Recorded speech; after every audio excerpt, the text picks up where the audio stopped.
사랑합니다. 국어의 훈련. 자, 국보자 친구들 반갑습니다. 우리 친구들과 함께하는 문법 파트 김지연 선생님입니다. 자, 우리 친구들 그동안에 배웠던 근대국어와 관련된 아이들 문법적인 요소들 어때요? 어려웠었나요? 어려웠지요. 자, 그러나 자, 여러분들이 배웠던 아이들이 그래도 득점에서 많은 부분을 차지하고 있지 않다는 건 알고 계시나요? 우리가 흔히 말해서 국어가 어려워요, 문법이 어려워요 라고 얘기할 때는 앞에서 배웠던 그 8개 강의와는 관련 있는 애들은 아니에요. 걔네들은요 이미 자 문제 이렇게 나오는 유형들이 좀 정해져 있고 나올 만한 것들이 좀 이렇게 보입니다. 조금만 공부하고 개념만 알고 계신 분들을 푸는 데 있어서 어렵지 않아요 라고 얘기하는데, 어렵다고 얘기하는 아이들은 바로 어디서 나오는 거야? 그쵸, 국어사와 관련된 아이들에서 나오는 거예요. 국어의 역사와 관련된 아이들. 중세국어하고 근대국어들을 자꾸 비교하면서 문법적으로 봐야 되는 부분들에서 이번 어려운 문제는 바로 문법에서 나왔습니다 라고 할 때 거기서 나오는 거야. 걔네들이 왜 어렵냐 봤더니 야 읽을 수 있어야 풀 수 있지. 도대체 뭐라고 얘기하는지 알아요, 풀제. 그래요. 이게 진짜 예의 없이 나올 때는 근대 국어의 풀이가 나오지 않는 경우들이 있기 때문에 이걸 뭐라고 읽어야 되지? 자꾸 이런 생각을 합니다. 근데요, 말 그대로 중세 국어는요, 지금과 좀 다른 말이기 때문에요. 읽을 수 있는 글자들이 있을 수 있고, 읽을 수 없는 글자들도 있을 수 있습니다. 읽을 수 없다고 또는 네가 잘 모른다고 생각을 한다면, 그렇다면 너는 국어사에 대한 공부들이 전혀 되고 있지 않은 거예요. 얘네들은 읽는 것이 중요한 게 아닙니다. 눈으로 익혀서요 자꾸 봤던 것이 중요한 거예요. 자, 그렇게 접근을 해주셔야 조금 더 마음이 편안해질 거예요. 고득점 문제들이라서 그만큼 어렵다고 얘기하지만 그러나 어려운 건 아닙니다. 기초부터 탄탄히 해주시면 되는데, 그 기초가 뭐냐면 바로 오늘 우리 친구들과 함께 할 한글 창제 원리와 관련된 아이입니다. 그래서 제목이 돌아가신 세종대왕 너 나와 이거야. 아니 무덤 속에서 두 다리 쭉 뻗고 못 자겠어. 네, 왜? 아니 세종대왕 이거 한글과 국어사와 관련돼서 자꾸 우리가 모르는 글자들만 나오면 어디다 화풀이 내야 되겠고 누구를 잡지? 봤더니 공부 안 한 나를 잡기는 좀 그렇고. 자, 어떻게 하는 거예요? 그죠? 세종대왕이 왜 한글은 만들어가지고 네, 한글은 왜 이렇게 어렵게 만들어가지고 이렇게 자꾸 세종대왕에게로 여러분들이 화살을 돌리셨습니다. 그나마 세종대왕이 한글을 만들었기에 망정이지, 야 찌랭이같이 한글 안 만들었으면 야 니들 같은 찌랭이들 어떻게 됐을 거야? 한자로 공부하고 한자로 문제 풀어야 돼. 그러면 어디 수능이나 봤겠니? 네. 어디 수능 문제라도 읽었겠니? 막 이러면서 그나마 우리가 세종대왕님 덕분에 문제라도 읽을 수 있었다라는 거, 포기해야 되는 문법 문제가 그나마 한 문제밖에 아니라는 거, 막 이러면서 우리 친구들 함께 합니다. 자, 오늘 우리 친구들과 훈민정음 창제 원리와 관련된 아이들 세종대왕이 어떻게 만들었나 살펴보실 거예요. 아마도 배워보신다면, 창제 원리와 관련된 아이들을 익혀보신다면 돌아가신 세종대왕 욕할 수 없을 겁니다. 자, 우리가요 계속해서 한글 맞춤법이나 이런 얘기들 할 때요, 세종대왕이 한글을 만든 이유에 대해서 말씀을 드렸습니다. 나란 말씀이 뒹기게 나라 문자와로 서로 삼았디 아니할세. 나 그런 거 다 외우는 여자 막 이래. 자, 나라의 말이 중국과 달라 서로 맞지 않습니다. 뜻이 달라요. 그래서 어리석은 백성 니들 같은 찌랭이들이요 니르고자 하고 싶은 말이 있어도 하지 못하는 것을 이랄 불쌍히 여겨요. 그죠? 네, 그래서 불쌍히 여겨서 세종대왕이 글자를 만들었습니다. 찌랭찌랭한 우리들이 글자를 보다 편하게 쓰게 하기 위해서 만들었어요. 그래서 어떻게 했다 그랬어요? 소리 나는 대로 그려라. 소리 나는 대로 그리면 그게 바로 글자다라는 것이 기본 원리입니다. 그러다 보니까 한글의 기본자들은요 다 그려라. 자, 그린 거예요. 다시 말해 우린 이런 거 어려운 말로 뭐라고 얘기합니까? 바로 모양을 본떠서 만드는 상형의 원리에 의해서 만들었다라고 얘기합니다. 혀뿌리가 목구멍을 막는 모양이에요. 이렇게. 자, 사람이에요. 이거 의문에서부터 1강에서부터 시작했는데 끝강까지 온다, 막 이러면서. 자, 사람의 입이 이런 모양으로 생겨 있습니다. 그래서 이제 세종대왕이 이제 발음을 해보셨겠죠? 기야. 기역을 발음했더니 기역 어때요? 혀가 이렇게 혀의 뿌리가 목구멍을 막고 있는 모양 그대로 그렸습니다. 네, 그리래. 그리고 나서 니은을 했죠. 니 했더니 느라고요. 혀의 끝이 어떻게 됩니까? 그래요. 윗 잇몸에 붙어있는 모양을 그대로 그려냈습니다.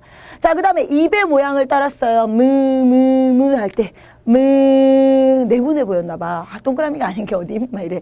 자, 그래서 미음을. 그리고 쓰 할 때를 봤더니 두 이가 이렇게 마주 만나서 시옷이. 그리고 할 때는 목구멍에서 소리가 났죠. 하는 이 목구멍의 모양을 본따서 기본자, 기니, 미시, 이 이렇게 만들었습니다. 그리고 나면 가획의 원리예요. 획을 더한다라는 겁니다. 획을 더하는 이유는요. 기본자보다 발음을 했더니 어때지기 때문에 소리가 세집니다.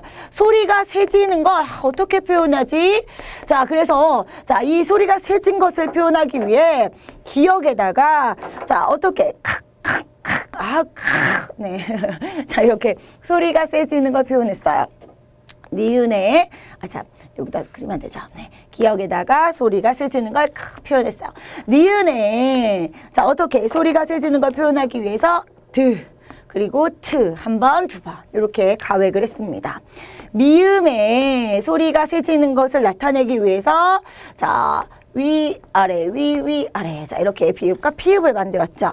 자, 그 다음에 시옷에 소리가 세지는 것을 만들기 위해서 자, 한 번, 두 번 즈가 되고요. 자, 그 다음에 이응에 소리가 세지는 것을 표현하기 위해서 하나, 둘 이렇게 획을 더해서 글자를 만들었더라라는 겁니다. 그러다 보니까요, 기본자에다가 말 그대로 획을 하나 더 덧붙였죠. 그랬더니 가획자들은 대부분 어떻더라? 기본자와 소리 나는 위치도 같을 뿐더러 모양도 비슷한 모양을 가지고 있습니다. 이게 바로 우리가 한글이 정말 대단한 걸 이라고 얘기하는 이유예요. 아니 도대체 이런 거 어떻게 만든 거야 도대체?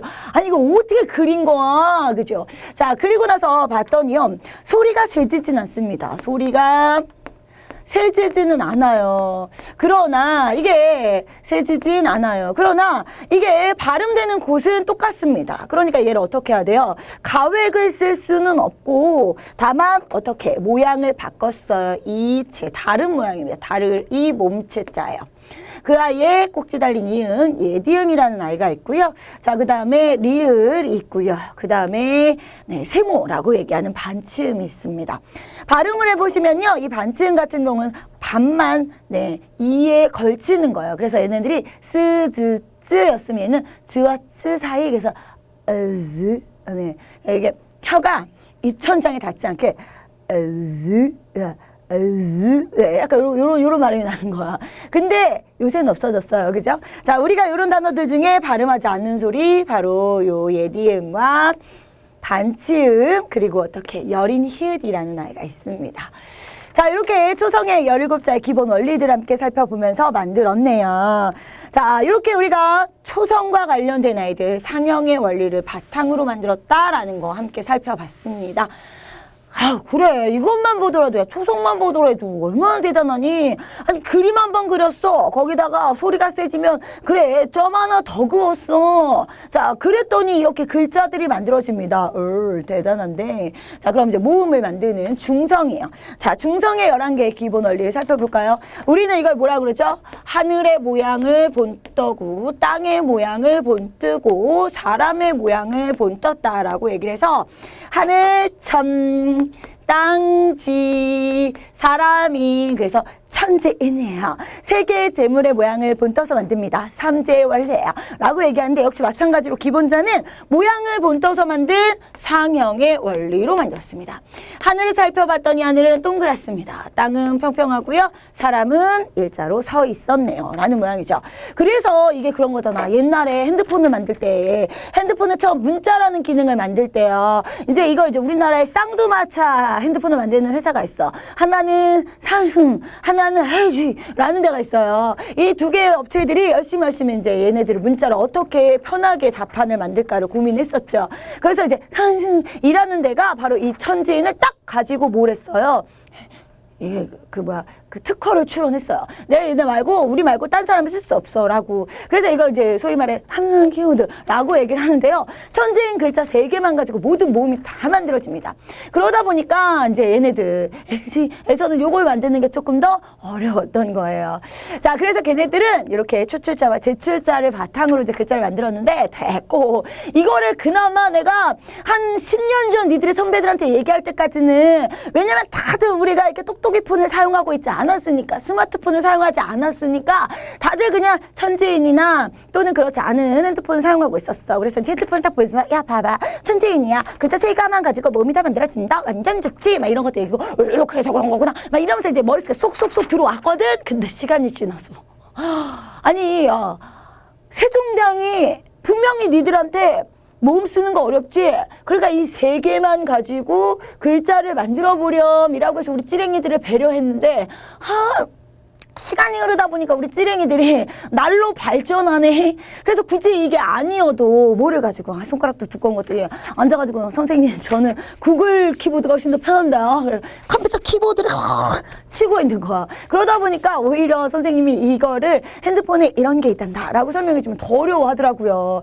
자, 어찌됐건 간에 이 천지인 3개를 가지고 글자를 만듭니다. 합성합니다. 바로 이 기본자들을 하늘, 땅, 사람, 천지인들을 합쳐서 만들었어요. 한 번 합칩니다. 그래서 이제 초출자라고 해요. 제일 먼저 만들어지는 아이. 자, 어떻게 땅, 사람을 중심으로요. 자, 위, 아래, 위, 아래. 자, 이렇게 점을 찍고 또는 좌우로 점을 찍어요. 그래서 만들어진 글자가 뭐냐면 오, 우, 인 겁니다. 자, 그리고 나면 이 초출자에다가 다시 한번 뭐를 찍어요? 하늘을, 중요하니까 하늘을 한 번 더 만들어요. 하늘을 가지고 만들어진 아이, 다시 한번 만들어지는 글자다. 제출자라고 얘기합니다. 초출자 오와 우와 어와 아에다가 다시 점을 찍습니다. 어떻게? 위, 아래, 좌, 우. 자, 이렇게 점을 찍죠? 그렇게 되면 만들어지는 글자가 요, 유, 여, 야. 자, 이런 글자들이 만들어집니다. 자, 이렇게 해서 우리가요, 상형자를 기본으로 하고 이 아이들을 합쳐서 초출자와 제출자라는 글자를 만들어서 모음을 완성했습니다. 자, 이렇게 만든 글자가 초성 17개, 그리고 자, 중성 11개, 28개의 글자를 만든 거예요. 근데 선생님, 그럼 받침은 어떻게 만드나요? 그래서 또 우리 누가 세종대왕이 열심히 고민했죠. 받침을 어떻게 만들어줄까? 근데 우리를 아는 거야, 우리를. 우리의 찌랭이들을 아는 거지. 아, 이미 찌랭이들이 글자 많이 만들어줘봤자 또 외우냐고 험내 또 고생을 하겠지. 그러니까 우리를 위해서 따로 만들지 않고 누구를 처음에 썼던 초성의 자음을 그대로 사용해야겠다. 마지막 종성은 부 만들지 않고 사용합니다. 누구를요? 초성을요. 우리는 이래서 종성부용 초성이라고 이야기를 하는 겁니다. 자, 어때요, 우리 친구들? 그렇네. 세종대왕이 우리를 모았어. 종성도 만들어주지 않았어. 우리가 17개, 그리고 11개, 28개의 글자만 알면 모든 것을 다 알 수 있게 되었대더라 라는 행복한 이야기. 자, 이게 바로 한글의 창제 원리였습니다. 요것만 알면 되느냐? 이렇게 쉬웠어요, 선생님. 아유, 그랬다면 선생님이 국어서와 관련돼서 이게 기본이라고 얘기했겠니? 야, 니들도 야 이렇게 쉬웠으면 야 국어서 포기했겠니? 아니잖아. 아닐 거잖아. 네. 자, 우리가 어려워지는 이유는요, 요게 아니라 바로 요 다음에 나오는 개념이에요. 바로 뭐냐면 요거죠. 자, 문자를 이용합니다. 문자를 응용해서 만들었어요. 분명히 이렇게 17개, 그 다음에 11개, 요 글자만 가지고 모든 것이 다 만들어지느냐? 그건 아니었다는 거죠. 연서라는 게 있습니다. 이어서 써요. 자, 얘네 연서는 위아래로, 위아래. 네, 이렇게 이어서 쓰는 아이입니다. 주로 누구를요? 이응을 이어서 쓰면, 자, 입술 가벼운 소리가 만들어져요. 입술 소리 무브프프 밑에다가 이응을 이렇게 붙으면서, 네, 무브프프 소리를 내도록 하는 거였습니다. 얘가 아마도, 자, 이렇게 발음을 할 때 약간 이렇게 났나 봐요. 그래서 이제 이렇게 연서를 썼었고요. 자, 나란히 쓰기 병서입니다. 나란히 병자예요. 병서는요, 초성이나 중성을 합칠 땐 가로로, 옆으로 나란히 쓰는 것을, 옆으로 이어 쓰는 것을 우리는 병서라고 얘기합니다. 자, 그래서 각자 병서가 있어요. 자기 자신을 이렇게 두 번씩 쓰고 있는 된소리들이 있는가 하면 합용병서라고 해서 자, 시옷과 다른 글자를 그리고 비읍과 다른 글자를 옆으로 쓰는 아이들이 있습니다. 자, 선생님이 요런 아이에서는요, 예문보다 더 중요한 것은 연서나 병서라는 단어의 의미입니다. 요점 우리 친구들, 자, 기억을 해주시면서 선택과 집중, 어디에 집중하셔야 되는지 아시겠죠? 자, 부서가 있습니다. 붙여서 쓰는 거예요. 중성이에요. 중성이라고 얘기하는 건 모음이죠. 모음을 초성과 합칠 때는 초성의 아래나 오른쪽에 쓰입니다. 왜냐하면 이런 걸 왜 규칙으로 만들어? 우리는 아무 생각 없이 깍두기 글자에다가 그죠? 네 이름을 쓸 때 그냥 김 이렇게 썼단 말이야. 그런데 이거를 처음 만들어줬을 때는 야 이게 초성이고 이게 중성이란다. 이게 첫 소리고 이게 가운데 소리야 라고 얘기하면 어떡하라고. 가운데 소리는 어디다 쓰는 거야. 그래서 사람들이 어떻게 해야 돼. 그죠? 옛날에 이거 네, 어떤 그 초딩학생이 아빠랑 같이 캠프 가면서 자기 이름 쓰라 그랬더니 걔 이름이 이준수였는데 애가 이준수 이렇게 쓰지 않고 어떻게 썼었냐면 얘가 이렇게 쓴 거예요. 자, 이응에다가 자기를 이렇게 썼어요. 그래서 걔 별명이 십준수가 되었거든. 막 요래. 자, 요겁니다. 요거. 이렇게 쓸 수도 있어요. 왜? 이게 왜 틀려? 네, 바로 이 부서의 원칙에 맞지 않기 때문이죠. 아래쪽에 쓰거나 그쵸? 이렇게 아래쪽에 쓰고 있거나 아니면 이준수처럼 어디에 오른쪽에 써야지만 맞는 것이라는 아이였습니다.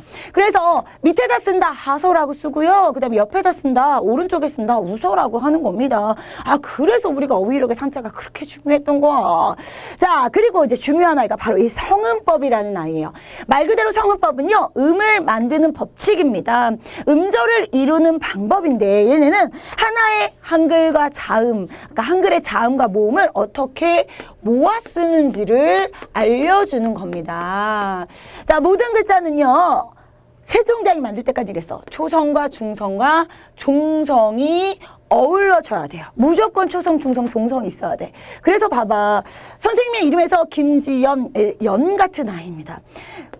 이렇게 써도요 우리는 여라고 읽어요. 거기에 니은 받침 넣으면 우리는 그냥 연이라고 읽습니다. 그러나 초성과 중성과 종성이 모여야 하나의 음절이 만들어진다라고 해서 어떻게 한 거예요? 그쵸? 성음법에 의해서 굳이 여기는 빈 공간입니다 라고 어떻게 이응을 붙여준 겁니다. 우린 알고 계시죠? 그래서 여기 받침으로 있는 이응과 초성에 나와 있는 이응은 서로 다른 것이라는 거. 그러면 선생님 어렸을 때 선생님이 만약에 세종대왕 시대에 태어났다면 선생님 이름은 자 이렇게 성음법에 의해서 김 그리고 자 이렇게 연 쓸 거야. 근데 문제가 되는 애가 있어. 바로 누구냐면 지자요, 지자. 선생님, 이 지자는요. 초성이 지으시고요. 중성이 이인데요. 받침이 없어. 그러면 세종대왕이 만든 이 원리에 의해서는 성음법에 의해서는 잘못된 글자야. 뭔가 불안정한 글자야. 그래서 어떻게 썼냐면 옛날에는요. 여기에 역시 마찬가지로 여기 비었네 라는 의미로 이응을 넣어줬습니다. 그랬더니 애들이 김진용이네 막 이래. 그랬더니 또 궁금해. 선생님 만약에요. 제 이름이 진짜로 종연이에요. 만약 이랬어. 그러면 이 이응하고 이 이응은 어떻게 구별하나요? 바로 이겁니다. 우리가 예디응이 왜 있냐면 이것 때문이야. 요거는 어때요? 그죠? 없는 거라는 거 알겠어요. 근데 얘랑 어떤 건 없는 거고 얘는 왜 김지연으로 읽고 얘는 왜 김종연으로 읽어 얘를 김조연으로 읽을 수도 있는 거잖아. 그래서 얘는 살아있단다 나 여기 있어요 라는 의미로 손을 들어주는 거지. 여기 있습니다 나는 읽어야 돼 라고요. 그래서 얘는 이응이었기 때문에 얘 이응이라고 한 겁니다. 시간이 지나면서 근대국어로 오면서 야 굳이 이거 초성 중성 종성을 다 맞춰야 돼 이런 거 없는 애는 빼자 그냥. 네, 그래서 빼자 그런 거야. 그럼 얘가 굳이 손들 이유도 없어진 거죠. 그러나 얘는 얘까지 없으면 뭔가 글자가 어색하잖아. 그래도 처음에 단추는 껴야 되는데 그래서 얘만 이렇게 이응으로 남겨둔 거예요. 자, 이게 바로 이제 성음법과 관련된 아이였습니다. 초성과 종성과 중성이 다 있어야지만 자 그래야지만 하나의 음절을 이루더라라는 것이었죠. 그리고 마지막에 가점이었어요. 가점은 점을 더한다라는 의미입니다. 이게 왜 그랬냐면요. 분명히 자 세종대왕이 뭐라고 얘기했어요? 우리말이 중국과 달라라고 얘기했습니다만 그러나 자, 이 찌랭이들을 위한 요 말을, 자, 요 한글을 만들어주기 전까지 대부분의 사람들은 다 뭘 했어? 한자를 가지고 얘기했단 말이야. 그리고 그때 우리가 섬기던 가장 세계에서 큰 나라는 어디였던 거야? 중국이었던 거야. 그러니까 중국의 글자들이 중국의 말하기가 뭔가 좋다고 생각을 했던 거겠죠? 중국의 성주와 똑같은 아이였습니다. 그래서 우리도 점을 찍었어요. 점을 바탕으로 소리의 높낮이를 낮췄는데 점이 없는 평점이 있습니다. 얘는 가장 낮아. 그리고 이제 글자에 보통은 이렇게 뭐 가 이렇게 되면 이 앞쪽에 이렇게 네, 왼쪽에 점을 찍는데 하나가 있으면 까 네, 가장 높아요. 그리고 여기에 두 개가 있으면 가가 되는 거고요. 그리고 입성은 뭐 점을 찍기도 하고 안 찍기도 한데 얘는 까 네, 까 이렇게 짧게 끝나는 소리가 있었습니다. 자, 이렇게 우리 친구들과 함께 가점이라는 아이까지 중세국어에 있었구나라는 거. 자, 용어들을 좀 기억을 해두시고 갈 겁니다. 이렇게 문자를 응용했구나라는 거예요. 한글 창제 원리와 관련된 아이들은요. 자, 이런 개념에서부터 시작합니다. 그런데 이 개념만 가지고 문제가 나오는 것이 아니라 사실은 다른 국어사들과 연결이 되면서 중세국어와 근대국어를 연결하는 문제, 비교하는 문제. 자, 그래서 어렵다라고 얘기하는 거죠. 자, 이 점 기억하시면서요. 그러면 자신감 충만. 자, 충전하는 우리 친구들 함께 2016년 문제들 함께 살펴봅니다. 수능에서 나왔던 문제입니다. 학생의 의견과 관련된 한글의 제자 원리를 보기 2에서 찾아 바르게 짝지을 거예요. 학생 1, 학생 2 뭐라 합니다. 학생 3, 네, 학생 4, 학생 5 뭐라 합니다. 자, 보기 2를 먼저 볼게요. 보기 2가 중요해요. 초성자와 중성자의 기본자는 상형의 원리로 만들었습니다. 그러니까 우리가 지금 보고 있는 가에서는 상형과 관련된 아이가 나와 있네요. 자, 그 다음 나를 볼게요. 기본자의 가획을 해서 새로운 초성자를 만들었어요. 나에서 설명하고 있는 건 가획의 원리와 관련된 아이입니다. 자, 그럼 다에서는 뭘 볼까 봤더니 초성자를 나란히 써서 또 다른 초성자를 사용했습니다. 나란히 쓴 거예요. 우리 이거 어려운 말로 병서라고 얘기합니다. 나란히 병자였죠. 쌍기역 뭐 이런 아이들이었어요. 그쵸? 자, 뭐 시읍, 비읍, 네, 비읍, 시읍 아닌 게 어디냐면서 막 이래. 자, 그 다음에 기본자 외에 8개의 중성자예요. 모음이야, 모음. 모음은 기본자를 합해서 만들었다. 자, 라에서는 자, 모음의 합용과 관련된 아이가 나와 있는 겁니다. 자, 이렇게 우리 친구들과 먼저 지금 보기 2를 한번 살펴봤습니다. 그럼 다시 어떻게? 자, 보기 1에 나와 있는 아이들 학생들이 뭐라고 얘기하는지 한번 살펴볼게요. 학생 1이 얘기합니다. 기억의 글자 모양이 그 소리를 낼 때, 자, 글자 모양을, 소리를 낼 때 혓뿌리가 목구멍을 막는 모양과 관련된다 라고 했습니다. 그러면 학생 1은 뭐에 대한 아이를 얘기하나요? 그쵸? 학생 1은 바로 상형과 관련된 가와 관련된 이야기를 얘기했습니다. 그쵸? 자, 모양을 본떠서 만들었다라는 아이니까요. 자, 학생 2가 얘기했어요. 휴대전화 자판 중에 천지인을 나타내는 3개의 자판만으로 모든 자음자를 입력합니다. 그렇다면 학생 2는 자, 뭐와 관련된 아이를 얘기하고 있는 건가요? 지금 모음의 합용과 관련된 아이를 얘기합니다. 라와 관련된 아이를 얘기하고 있는 거지요. 자, 그러면 역시 마찬가지로 넘어가서 3번 함께 살펴봅니다. 자, 3번 학생 친구가 예사소리, 거센소리, 된소리의 관계가 자, A예요. A는 이제 기억 같은 거야. 기억에다가 획을 추가합니다. 획 추가라고 했으니까 학생 3은 뭐와 관련된 아이예요? 그쵸. 가획. 가획과 관련된 아이를 얘기했어요. 뿐만 아니라 기억이라고 A를 씁니다. 그럼 얘는 뭐와 관련된 아이예요? 병서와 관련된 아이입니다. 그러니까 병서, 다와 관련된 아이도 이야기를 했네요. 진짜 체계적인 문자인 것 같아. 자, 학생 4가 얘기합니다. 미음과 미음에 획을 추가해서 만든 자음자. 미음에 획을 추가해서 만든 자음자는 미음을 공통으로 표현하고 있는데 이런 미음 모양은 자음자의 공통된 소리 특징을 반영해 라고 얘기했어. 미음에 획을 추가했다. 가획과 관련된 아이죠. 그러니까 학생 4는 자, 뭐와 관련된 아이를 얘기하는 거라고요? 바로 가획, 나와 관련된 아이를 얘기하는 중이었습니다.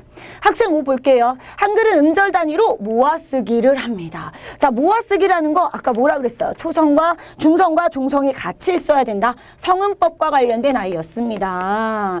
자, 그랬더니 학생 5는요. 가나 다라 어떤 것도 아니었어요. 그 다음에 받침 글자를 따로 만들지 않았더라. 자, 그런 거 보니까 이거 뭐였어요? 자, 마지막 중자죠. 네, 종성. 한자 갑자기 헷갈렸어. 네, 종성은 없고 사용합니다. 뭐를요? 초성을요. 종성, 무용, 초성이라는 아이. 역시 마찬가지로 가나, 다라에 없었습니다. 그래서 학생 오는 자, 아무것도 사용하지 않았네요. 자, 이렇게 우리 살펴보시면서 그리고 나서 이제 보기를 살펴봤더니요. 자, 보기에서 어떻게 나와 있었냐? 봤더니 이렇습니다. 자, 학생 1은 가나? 아니에요. 가만 있습니다. 나는 아니죠. 학생 2는 다라? 아니에요. 라만 있습니다. 다는 아니죠. 학생 3은 가나? 나다? 네, 맞네요. 나다. 학생 4는 나라? 아니었습니다. 라 아니고 나만 있고요. 학생 5는 가라? 아니에요. 아무것도 사용되지 않았어요. 자, 그래서 알맞은 아이를 고르라는 문제 정답은 3번에 있습니다. 이렇게 문제를 풀어 맞추시는 겁니다. 이게 단순하게 한글의 창제 원리와 관련된 아이들만 나오다 보니까 자, 제자 원리와 관련된 아이들을 해석하는 것은 많이 어려운 문제는 아니었습니다. 그렇죠? 다만 이제 학생들이 길게 뭔가 샬라샬라 얘기를 하고 있을 때 거기서 무엇을 얘기하는 것인지를 바로바로 찾아낼 수 있느냐라는 거죠. 상형이 그런 의미냐라는 이론, 개념을 알고 있느냐 하는 문제였어요. 실제 수능 문제였습니다. 또 이렇게 얘기하면 이런 문제만 나왔으면 좋겠어 라고 얘기하는 겁니다. 그러게요. 그런 문제만 여러분 시험에서도 나왔으면 참 좋겠네요. 자, 그러나 우리에겐 아직도 고득점으로 가야 되는 마지막 단계가 있습니다. 잊어버리지 마세요. 한글의 창제 원리는 기초입니다. 기본이에요. 우리에게 또 똑같은 그런 행운이 오지 않을 수도 있습니다. 자, 그래서 선생님 우리 친구들가요. 10번째 강의에서 다시 한번 자, 그 고득점 향해 가고 만나도록 하겠습니다. 오늘도 우리 친구들 고생 많이 하셨습니다. 빠이빠이.